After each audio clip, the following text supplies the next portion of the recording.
y abogando por la unidad nacional en pro de la paz y la seguridad en el Ecuador. Queremos dar la bienvenida en los estudios de la revista de Opinión Democracia al profesor Jorge Escala, precandidato presidencial por Unidad Popular. Uno de los anuncios que lo hemos escuchado, buscar la unidad de la izquierda o las izquierdas, porque muchos se toman la bandera de la izquierda sin fundamentos, sin ideología, sin sustentos, y se lanzan a la arena política. ¿Es posible la unidad nacional, la unidad de las izquierdas en el Ecuador? Muy buen día. Muy buenos días, don Miguel, y un saludo a la amplia sintonía de esta importante emisora. Bueno, frente a los problemas que tiene el país, una crisis en todos los órdenes, en lo económico, en lo moral, una crisis en el tema del desempleo, de corrupción, es urgente plantear cambios, y nosotros somos un sector que así nos reconoce la sociedad entera, que siempre hemos luchado por construir una patria de justicia, de bienestar para todos. Y creemos entonces que frente a esa crisis es urgente la unidad de los de abajo, es urgente unir al pueblo para hacer gobierno. Por supuesto que Unidad Popular, Listas 2 y varias organizaciones sociales ha presentado la candidatura del profesor Jorge Escala para la próxima contienda electoral, pero al mismo tiempo es necesario construir esta unidad. El 25 de junio entregamos una carta, primero una carta abierta, pública, para todos aquellos que quieran apostarles a los cambios, a las grandes transformaciones que requiere el Ecuador entero, y la misma carta dirigida ya a las organizaciones sociales y populares, al FUD, al Frente Popular, a la UNE, a los comerciantes, a los emprendedores, a los pequeños, medianos productores, a los microempresarios, a los empresarios honestos, que sí lo hay, y por supuesto a los partidos y movimientos políticos desde el centro hasta la izquierda, que tengan o no registro en el Consejo Nacional Electoral, pero que podamos construir de manera colectiva esta propuesta o este programa de gobierno que le devuelva a la juventud, a los trabajadores, a los pueblos del Ecuador, la paz social que tanto anhelamos frente a la imparable ola de violencia delincuencial. Devolverle a la gente el derecho al trabajo, devolverle a la gente el derecho a la salud, a la educación, defender y mejorar la seguridad social, reactivar el agro, reactivar la economía en el Ecuador. Son ejes y temas que necesariamente nos une y nos permite unirnos o concentrarnos o reunirnos en una mesa. Nosotros hemos planteado que esta mesa de diálogo, de acercamiento, para formar este gran frente social y político, debe ser el mes de julio. Y vea, don Miguel, ha tenido respuestas importantes. Desde el ámbito de las organizaciones sociales ya hay respuesta positiva. Como ¿Quiénes también, han respondido? Bueno, ha respondido la Unión General de Trabajadores del Ecuador, la Federación Única al Seguro Social Campesino, los pequeños y medianos productores con quienes me he reunido de la costa y también de la sierra. ¿Pero no son sectores identificados con ustedes? ¿Con lo que fue antes del MPD y hoy Unidad Popular? Son sectores que le apuestan a la economía del país y que están quebrados, por decir, los pequeños y medianos productores, los pequeños y medianos emprendedores, ¿no? Entonces, ha respondido de manera positiva el economista Alberto Acosta del movimiento Montecristi Vive, y es más, ha presentado algunos ejes que debería ser motivo de discusión para constituir esta gran unidad. Ha respondido también el candidato o el precandidato a la presidencia de la República, Pedro Granja, con quien tuvimos la oportunidad de compartir las plazas y calles del Ecuador en la jornada del 4 de julio, de tal manera que ahora solo se espera el pronunciamiento de Leonidas Issa, que públicamente ha manifestado que está de acuerdo con la unidad. Hay que ir a una amplia unidad y que ahora solo falta concretar, es decir, falta pasar del dicho al hecho. Si estamos de acuerdo, hay coincidencia en varios aspectos y son temas que nos unen, la necesidad de devolverle la esperanza, de reactivar la economía en el Ecuador, devolverle la paz social frente a la violencia que se vive en el Ecuador, es obvio entonces que tenemos que sentarnos de manera urgente para presentar ese programa de gobierno que permita resolver las necesidades y aspiraciones de la inmensa mayoría de ecuatorianos. Una unidad de las izquierdas plenamente identificadas, por ejemplo, el señor Pedro Granja, ¿será socialista? ¿O busque el andarivel del Partido Socialista para una candidatura? Bueno, él es auspiciado por el Partido Socialista. Gracias. Nuestros compañeros... Yo le preguntaba si es que él será socialista, porque conseguir el auspicio de un partido es fácil, no importa la ideología, no importa los fundamentos, sino el auspicio. Bueno, hay temas que coincidimos con Pedro Granja, como coincidimos con Alberto Acosta, como se coincide con Leonidas Issa, la defensa de los recursos naturales, de entregarle recursos para combatir la violencia delincuencial, en la idea de desalojar a las mafias que tienen controladas todas las instituciones del Estado, con el propósito de también resolver problemas y necesidades de la población en el tema de salud, de educación, combatir la corrupción en el Ecuador. Bueno, son temas que plenamente hay coincidencia. Es cuestión de que nosotros nos pongamos ya nos sentemos a conversar, como hemos dicho, y julio debe ser el mes que nos anime ya, o que nos encuentre reunidos ya en esta mesa de diálogo, como así lo hemos planteado.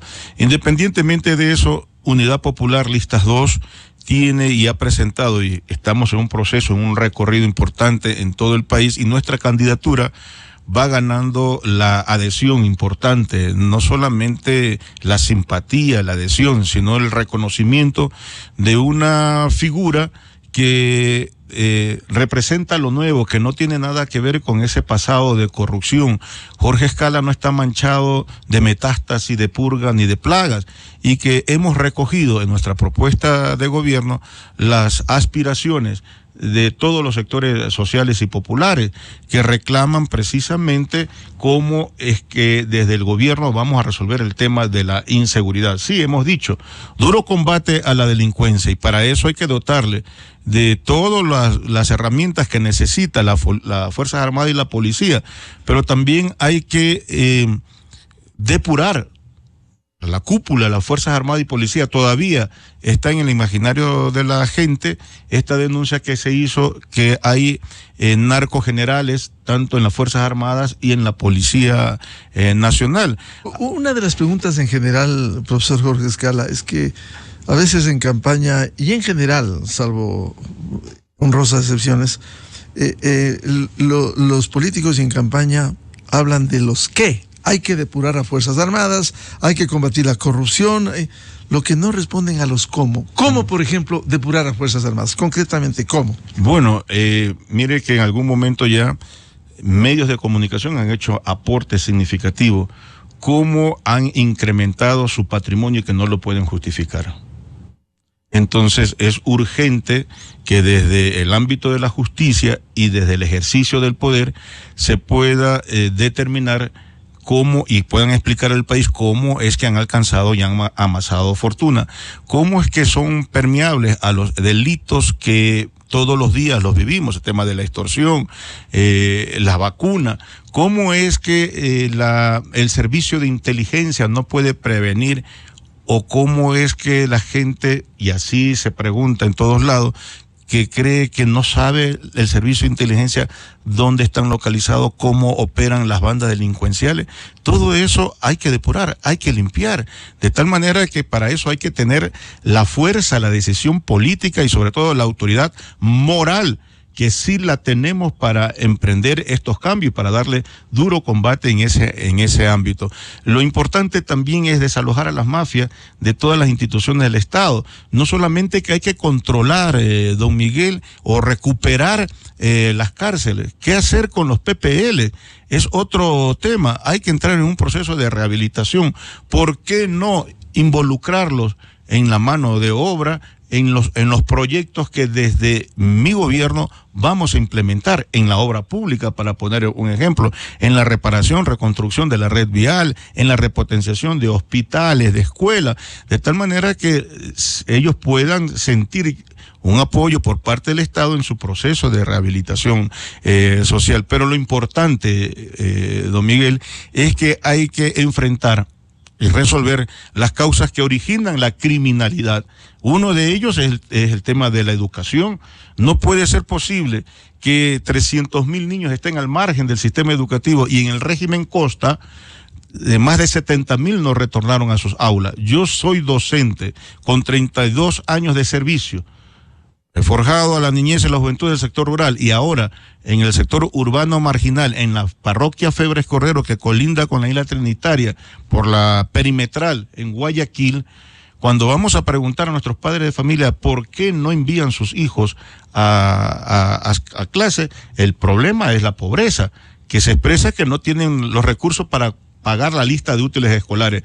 Nuestro gobierno entregará lista de útiles escolares de manera gratuita. ¿Y cómo va a financiar con el escuálido presupuesto de educación? Usted dice un tema que es importante, y las sociedades han salido adelante con el mejoramiento de la calidad de la educación. Eso es indudable. Por supuesto. Si no mejora la educación, no soñemos con un mejor país. Pero ¿cómo en la práctica mejorar? Bueno, en la práctica hay que entregar el 6% del Producto Interno Bruto, que ningún gobierno ha cumplido con ese mandato constitucional. Mi gobierno será el gobierno de la educación, y convencido estamos que la educación es el vehículo, es el instrumento para apostarle al progreso y desarrollo de los pueblos. Hay que reabrir las escuelas, sobre todo en el sector rural, para que en las comunidades indígenas, para que devolverle la esperanza de que puedan educar a sus niños en su propio territorio, en su propia lengua y en sus propias culturas, que fueron seriamente afectados. Hay que repotenciar toda la infraestructura educativa, que en el 80% no vale, no sirve. Entonces hay que entregarle docentes de calidad, pero con estabilidad laboral. La actualización, el desarrollo profesional debe ser política de Estado, pero no puede ser posible que más de 70.000 docentes laboren bajo precarización laboral, herencia del Correato. Nuestro gobierno le entregará nombramiento definitivo a todos aquellos docentes que laboran bajo contratos y nombramiento provisional, para acabar con el chantaje que existe desde el Ministerio de Educación en las direcciones distritales de educación, ahí donde se trafican con los cargos, con estos contratos y nombramientos provisionales, que algunos lo someten a la presión y a la humillación, que tienen que aplaudir a los ministros o al gobierno de turno. Caso contrario, le quitan el derecho al trabajo. Eso se terminará. Vamos a garantizarle la estabilidad laboral para los hijos del pueblo, los mejores docentes. Vamos a reabrir los institutos normales, herencia también de la revolución alfarista, y que el gobierno del Correato cerró. Por lo tanto, nosotros creemos que hay que devolverle la formación inicial docente de calidad al país, para tener maestros de calidad. Entonces, mire, hay condiciones. Vamos a entregarle el presupuesto para las universidades, no solamente para devolverle el cupo, el derecho al acceso a la universidad a los hijos de los trabajadores, a los hijos del pueblo, sino que la universidad tiene que invertir en investigación, en la ciencia, en la tecnología, y será la universidad la mejor aliado en los proyectos que podamos emprender desde el gobierno patriótico y popular que vamos a inaugurar a partir del 2025. En el caso de los acuerdos con las izquierdas, ¿usted cree en la palabra de Leonidas Issa, que el año pasado dijo que iba a ser candidato, finalmente no fue candidato, ahora vuelve a aparecer, quien ha estado coqueteándose con el correísmo? ¿Creen en la palabra de Leonidas Issa? Bueno, nosotros creemos en el proceso histórico del movimiento social y popular y sobre todo del movimiento indígena, que se ha destacado por defender los recursos naturales, por defender la soberanía, y en ese sentido Leonidas Issa es el representante, es el referente de la lucha de los pueblos y comunidades indígenas, de tal manera que convencido estamos que Leonidas Issa, que ha proclamado ser defensor también de la unidad, que ha proclamado la unidad, ahora la concretemos. Es decir, ya es el momento de entregarle, porque así aspira la inmensa mayoría ecuatoriana, que frente a los candidatos que hoy exhiben el pasado de corrupción o quienes ya gobernaron el país, es urgente cerrarle el paso para evitar que nuevamente asalten y dirijan los destinos del país, y que ya no tienen nada que ofrecer, solo mayor angustia, desesperanza, pobreza, corrupción.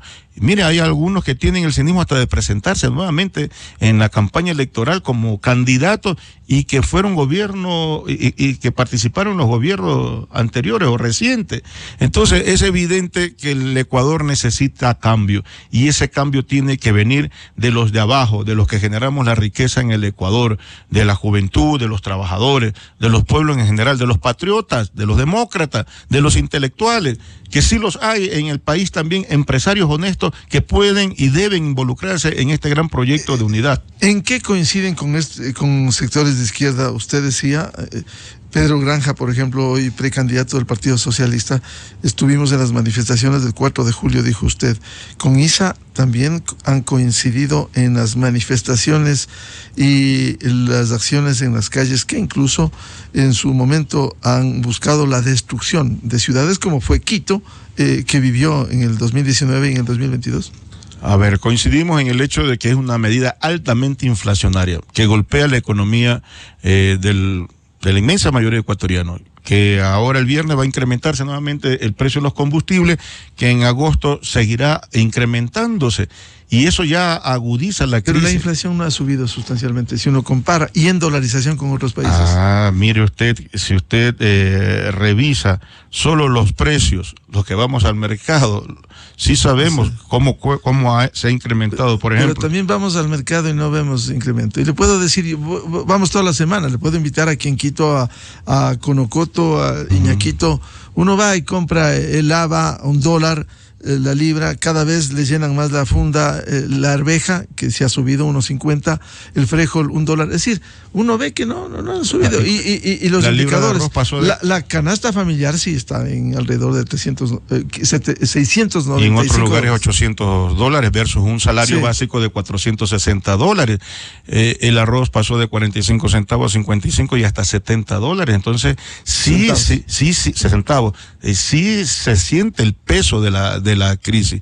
Entonces, en la solución, en las alternativas también para evitar el incremento del precio de los combustibles, hay plena coincidencia en las alternativas que hay, en las medidas que se deberían adoptar con el propósito de imponer crueles medidas a la población. Entonces, hay plena... ¿Cuáles medidas serían alternativas? Porque el país ha vivido una distorsión, y esto lo saben todos, de izquierda, del centro, de derecha. Los subsidios a los combustibles indiscriminados benefician a los más ricos. Hay que focalizar, hay que defender a los pobres, ayudar a los pobres, no afectarles con el incremento en la transportación pública. Pero un subsidio indiscriminado, como ha vivido el Ecuador, y que emblemáticamente no ha habido cómo sincerar esos precios, beneficia a los más ricos. A ver, don Miguel, está demostrado hasta la saciedad que los técnicos, inclusive de Petroecuador, le han demostrado al país entero y al gobierno de que no hay subsidios en los combustibles. A más vale ha existido ganancia de $150 millones en el 2023, y que coincidimos con usted en el sentido de que sí el Estado sí le otorga privilegios y subsidios a los grupos de poder económico, a las grandes empresas mineras, petroleras. Ellos sí tienen subsidio en combustible, en gasolina, en diésel. Ellos tienen subsidio en el consumo de energía. Pagan 5 centavos el kilovatio hora. Mientras usted y yo, la inmensa mayoría de ecuatorianos, pagamos entre 9 y hasta 12 y 17 centavos el kilovatio hora. Si eliminamos esos subsidios que el Estado le da a estos grupos de poder económico y a las grandes empresas transnacionales mineras, sobre todo, estaríamos recuperando alrededor de $1.000 millones, estimado Miguel, y ahí tendríamos los recursos que necesitamos para reactivar la economía, para invertir en la obra pública, para generar plaza de trabajo, para favorecer a los jóvenes que están desamparados. Entonces es evidente que sí hay medidas que se deben adoptar. Lógico, mi gobierno patriótico, popular, que vamos a implementar en el 2025, de seguro que adoptaremos este tipo de medidas. Sí hay medidas. Vea, el mismo Banco Mundial determinó de que aquellos países que tienen sus economías en crisis, el Ecuador tiene o no su economía en crisis, tanto así que el Banco Central ha dicho que se va a disparar al 4% la inflación en el Ecuador. Entonces, hay crisis que se expresa en el tema del desempleo, el alto costo de la vida, hay niños, o el Ecuador ocupa el segundo país con mayor índice de desnutrición infantil. La economía está en crisis en el Ecuador. ¿Se puede o no acoger el país a esas recomendaciones que ellos hablan de suspensión temporal del servicio del pago de la deuda externa? Con eso estaríamos recuperando $9.000 millones que servirían, como hemos dicho, para reactivar la economía en el Ecuador. Don Jorge Escala, usted ha hablado de las transnacionales mineras, mineras a las que hay que controlarlas rigurosamente, a las que hay que pedirles que respeten las licencias ambientales, no destruyan el medio ambiente, pero generan recursos, pagan impuestos. ¿Cuándo escuchamos en un discurso de izquierda la crítica a quienes extraen ilegalmente los minerales? Plan B, hace poco un reportaje muy riguroso daba cuenta cómo una red de empresas fantasmas que explotan ilegalmente los minerales exportó $500 millones en oro. Uh-huh. ¿Cuándo se escucha la crítica, una campaña contra la minería ilegal? Bueno, nosotros desde el ejercicio del gobierno, del poder, vamos a revisar todo ese tipo de concesiones. Claro. ¿Cómo lo van a hacer? Bueno, va a tener que funcionar aquí las diferentes secretarías de Estado con el propósito de determinar si las actividades mineras han violentado principios de derechos constitucionales, por ejemplo, no han cumplido con la licencia ambiental, no han cumplido con la consulta previa informada para las comunidades indígenas, que hay un alto índice de contaminación, que han afectado las fuentes de agua, que han desalojado a comunidades. Es decir, si se determina que hay irregularidades en esas concesiones o en esas actividades extractivistas, sobre todo en la actividad minera, el Estado tiene que intervenir de manera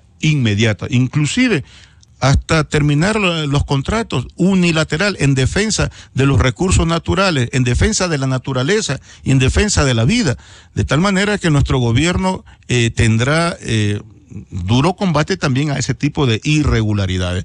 Entonces, ahora, el echar abajo contratos de manera unilateral, el Ecuador ha tenido una mala experiencia. Uh-huh. Usted recordará los 10 años de la Revolución Ciudadana, echaron afuera a petroleras, Oxy, y podemos citar muchas, luego Perenco, en donde finalmente el Ecuador recibió sentencias internacionales. Uh-huh. Y tuvimos que pagar, en el caso de Oxy, $1.000 millones. ¿Quién paga? El pueblo ecuatoriano. A ver, ya en consulta popular el pueblo ha dicho que no se va a someter a este tipo de arbitraje internacional, y eso tenemos que hacer cumplir. Claro. Y no puede ser. ¿Y usted confía en la justicia ecuatoriana? Por supuesto, porque vamos a limpiar. Vea los casos Metástasis, Purga, Plaga, jueces, ya no hechos aislados. Gran parte de la corte del Guayas está en la cárcel. Así es, vamos a depurar a la justicia. Entonces, que está secuestrada por estos grupos que hoy tienen también candidatos que se presentan o están en elecciones de sus precandidatos. ¿Cuáles candidatos o precandidatos? De Metástasis, el correísmo, de Purga y todo lo demás, social cristiano. ¿Ya? Entonces miren, y ahí están metidos toditos. ¿Ya? Entonces es evidente que estos sectores tienen controlado, sometido también a la justicia. Por lo tanto, hay que desalojarlos también del sistema de justicia, implementando procesos de evaluación de manera permanente, entregándole los recursos a la justicia para evitar ser sometida a los caprichos y al chantaje de los gobiernos de turno. Ahora, para entregar más recursos, que hay que hacerlo, por ejemplo, el caso de la justicia que usted cita, hay que generar recursos. ¿Cómo generar más recursos en el Estado?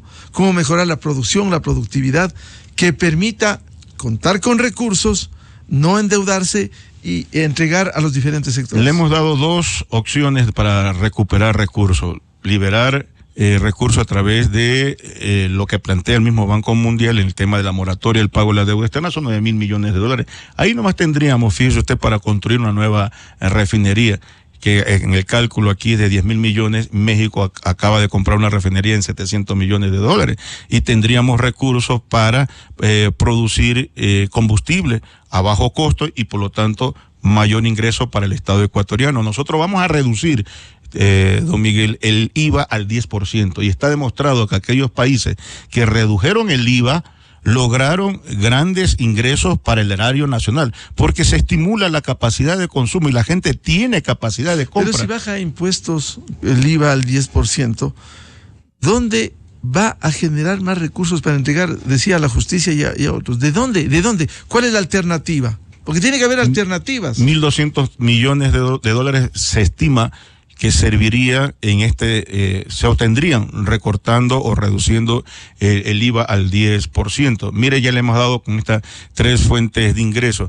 Hay que terminar con todos los privilegios de los grupos de poder económico. Nunca más en mi gobierno se entregarán o se ejecutarán o se implementarán estas condonaciones o perdón de la deuda. El Ecuador ha perdido casi en 7 condonaciones o perdón de deuda para los grandes grupos de poder económico, algo más de 5.000 millones de dólares anuales. Y eso no puede seguir.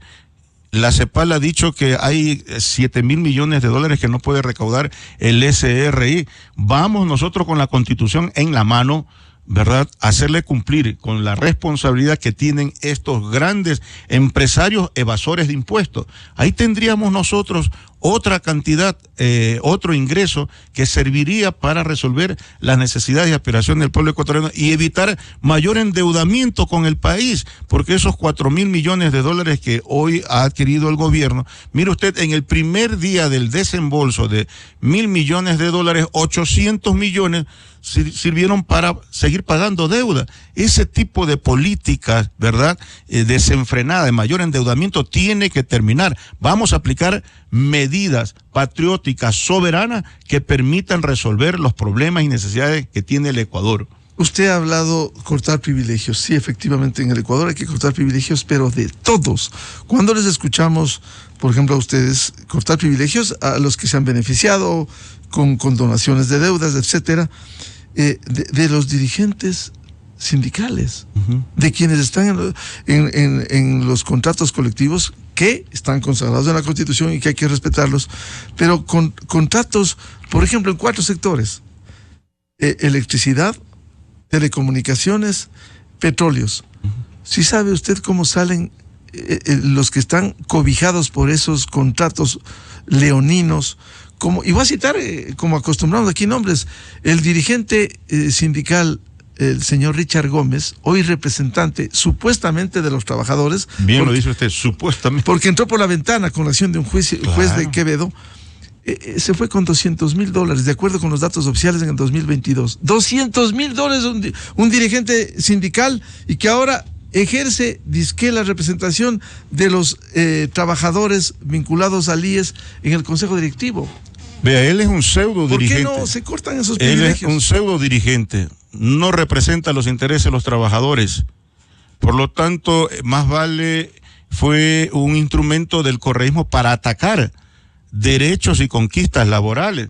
Usted recordará que el Correato creó la famosa CUT y creó organizaciones paralelas con este tipo de dirigentes que en la práctica, como usted bien lo ha señalado, son parásitos que se benefician de la institucionalidad del Estado y sirven a los intereses de los gobiernos cuando aplican medidas antipopulares, de tal manera que usted puede ver al movimiento obrero popular, al movimiento sindical, defendiendo los intereses de la patria, sus recursos, defendiendo la soberanía.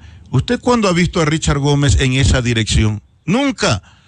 Y por supuesto que hay que terminar con ese tipo de privilegios de estos pseudo dirigentes. A pesar que ya en la época del Correato se dictó el decreto 1701. Exactamente lo que se está diciendo ahora, con esos mismos propósitos se dictó ese decreto 1701. Se entró a revisar toda la contratación colectiva. ¿Y qué es lo que le quitaron al trabajador? Los $2.50 de almuerzo. Yo recuerdo. Entonces, no todos en CENEL, no todos en estas instituciones que usted ha nombrado, no todos los trabajadores perciben eso. Es una casta privilegiada de estos pseudos dirigentes, claro, los que están cobijados con la contratación colectiva. Ahora, volviendo al tema inicial, Unidad de Izquierdas, la Revolución Ciudadana reivindica que son de izquierda. Con ellos no van a dialogar. Ni a la esquina, estimado Miguel, ni a la esquina. Ellos representan el pasado de corrupción. Nosotros estamos abiertos al diálogo con todo lo que hemos dicho. Las organizaciones sociales y populares, con partidos y movimientos que tengan o no registros del centro hasta la izquierda. La justicia en el Ecuador se ha encargado más que de calificarlo, de llamarlo por su propio nombre. Son una banda delincuencial que asaltaron los recursos del Estado ecuatoriano y por lo tanto ellos representan ese pasado de corrupción con ninguna expresión de carácter política que ya hayan gobernado los destinos del país y sean los causantes y beneficiarios de la crisis, de la corrupción, de la inseguridad, con ellos ni a la esquina.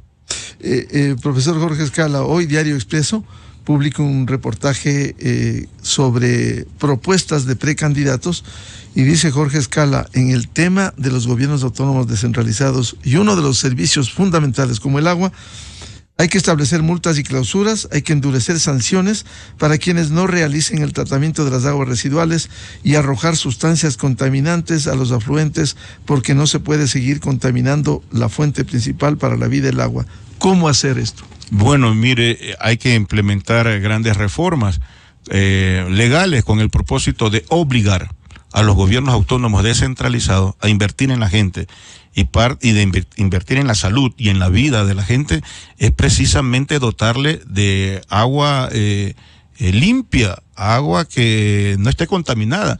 La ONU ha establecido que el 88% de las poblaciones consumen agua contaminada y en el Ecuador estudios han determinado que más del 80 o el 88% también estamos condenados, la población, a seguir consumiendo el líquido vital, ¿verdad?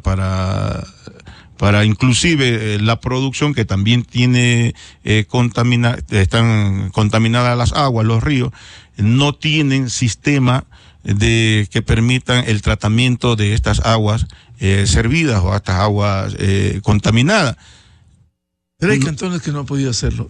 Casi la mayoría. Profesor Escala, casi la mayoría. ¿Cuánto invierten? El MPD y luego la Unidad Popular tuvieron, voy a citar el caso de Esmeraldas, una alcaldía. Sí. Y ve usted, ese es el reflejo, sin llegar a la calidad del agua que usted bien reivindica.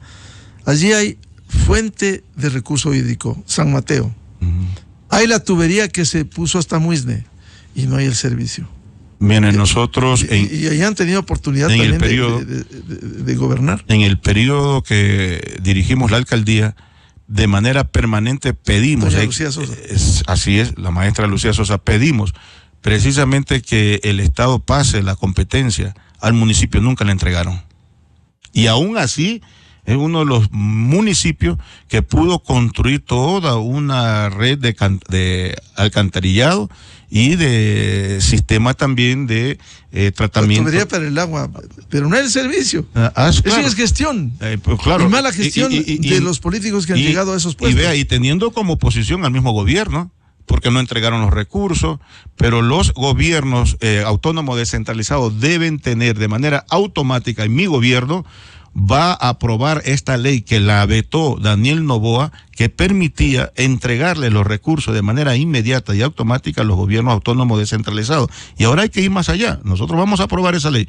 Y un porcentaje de esos recursos tienen que ir destinados para el sistema de tratamiento de agua en los gobiernos autónomos descentralizados. ¿Cuándo se conocerá el plan de gobierno para luego evaluar? Porque uno de los problemas con los políticos es se exhibe el plan de gobierno, se cumple con la ley, se entrega al CNE y luego cuando uno revisa, muy poco cumplieron. Bueno, nosotros tenemos un programa de gobierno que no es algo acabado, no es algo terminado. En esta primera fase hemos dicho que el profe Escala, el candidato a la presidencia de la República por la lista 2, el profe escucha, y estamos realizando conversatorios, recogiendo aspiraciones de la gente, de los sectores sociales y populares. Se va fortaleciendo este proyecto y aspiramos que en la concreción de la unidad sirva nuestra propuesta, nuestra iniciativa, con el propósito de presentarle un solo proyecto de gobierno al país, al Ecuador entero, que saque de la crisis en la que nos encontramos. De tal manera que hay proyectos, como hemos dicho, en 6 ejes que lo hemos resumido. El tema de la seguridad, el tema de la reactivación económica, la generación de fuentes de trabajo, salud, educación, seguridad social. Son otros ejes más que se están incorporando a partir de este debate, de esta consulta, de esto de escuchar a los sectores sociales en todo el territorio nacional. Cuando tenga el plan nos hace llegar. Por supuesto. Para hablar sobre temas específicos. Muy bien. El profesor Jorge Escala, precandidato presidencial por Unidad Popular, lista 2, en la revista de Opinión Democracia. Muy amable su presencia. Gracias a usted. Pase bien. 7:17 minutos en el territorio continental ecuatoriano. Vamos a una pausa y volvemos buscando la verdad para hablar sobre la pugna entre gobierno y asamblea. ¿Cuánto contribuye para la solución de los problemas? Ninguno. Volvemos con 3 politólogos invitados a la revista de Opinión Democracia. Desde 1984 con Gonzalo Rosero. La revista de Opinión Democracia. Siempre líderes, siempre confiables. Enseguida regresa Miguel Rivadeneira a la búsqueda de la verdad. Inicio de espacio promocional y publicitario.